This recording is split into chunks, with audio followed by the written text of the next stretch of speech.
Hey, what do you think you're doing here? Look, pal, I'm just trying to have a good time. But you're Spider-Man. Spider-Man isn't supposed to smoke or drink alcohol. Well, actually, I'm not Spider-Man. I'm the Spider. Huh. Well, carry on then.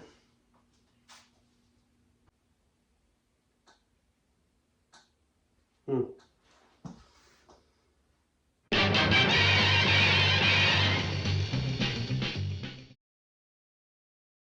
Well, folks, we have another SSU project. Thanks for coming. But this time, it has Spider-Man in it. No. It's not true. That's impossible! Spider-Noir is a TV show on Prime Video. It's actually the first live-action Spider-Man show in almost 50 years. But this isn't about the mainstream Spider-Man we all know.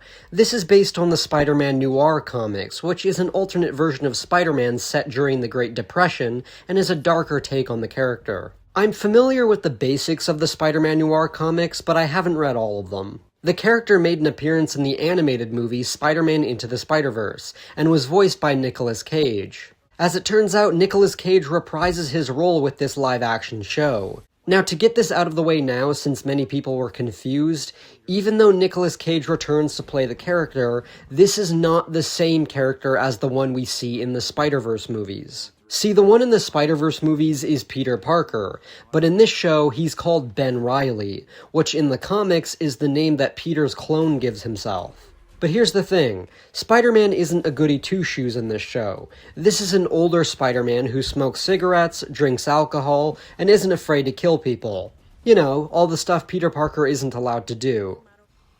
Okay, well, most of the time he's not allowed to do that. See, Marvel had a list of rules that went with Sony's ownership of the character, so calling the character Ben Reilly is their loophole to get around this. Although if you ask me, these rules are pretty dumb because, well, this is clearly an alternate version of Spider-Man, so what does it matter if his name is Peter Parker or not? We know this isn't the main Peter Parker, you shouldn't need to hide behind the Ben Reilly name. Oh, and also, he's not called Spider-Man, but rather the Spider, which I don't actually have a problem with since it fits better with the 1930s setting. So with all that bullshit out of the way, let's talk about the show itself. Spider-Noir follows Ben Reilly, a private investigator, his secretary Janet, and his reporter friend Robbie Robertson. The three of them start investigating people who appear to have superpowers. You have a guy who can set himself on fire, a guy who's slowly turning into sand wanting to find a cure before it kills him, a guy with very strong skin, and a guy with electric powers who's actually not Electro, but another Spider-Man villain with electric powers called Megawatt. They all end up working for the mob boss, Silvermane. There's also Cat Hardy, a singer who Silvermane has under his thumb, and who the Sandman, Flint Marko, has a relationship with. Now, right off the bat, one of the best things about this show is the visual presentation. I'm not kidding when I say that the first minute of episode 1, when Ben is recounting why he stopped being the Spider, and you get that montage, my jaw was on the floor, dazzled by the visuals. This show looks incredible, and it's shot so well. The cool thing about this show is they actually give you two ways to watch it. You can watch the show in true hue full color, or authentic black and white. And it's Spider-Man Noir, so of course I watched it in black and white. You'd be a fool not to. I can understand people who watched in black and white to start, and then went back to watch it in color. That I can respect. But if you choose to watch full color instead of black and white, get the hell out of here. But I do think black and white adds to the experience and style of the show. It's just beautiful. There's a lot of scenes of characters smoking, and the black and white presentation highlights it even more. Smoking has truly never looked more cooler than in this show. Disclaimer, this is a joke. I do not encourage smoking. It doesn't make you cool. Don't do it, kids. While I'm at it, don't watch any of the other SSU projects. They're just as bad as smoking.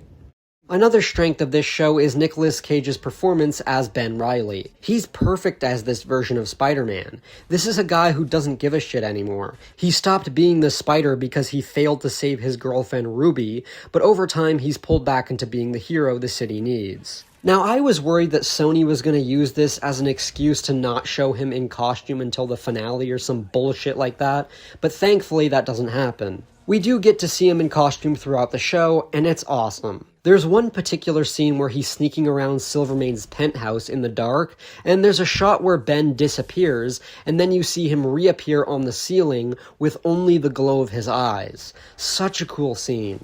I also love the way Ben interacts with people. He's a bit of a smartass, and it's actually really funny and refreshing to see Spider-Man act this way. There's even a scene in episode 7 where he's drinking at the bar, and these group of guys are making fun of the spider. So he leaves, puts on his mask, and then returns to beat the shit out of them all while being drunk.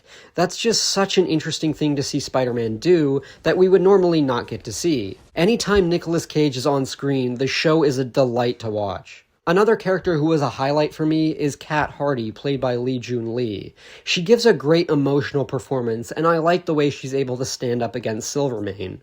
I also love episode 4 where Ben tells Kat Hardy how his girlfriend died, and how he's trying to ease his conscience by helping people. But when trouble is afoot, Kat looks at him like, "Are you gonna do something?" But he pretty much shrugs it off. Then as soon as she leaves, he goes for his costume. Really funny and a great character moment.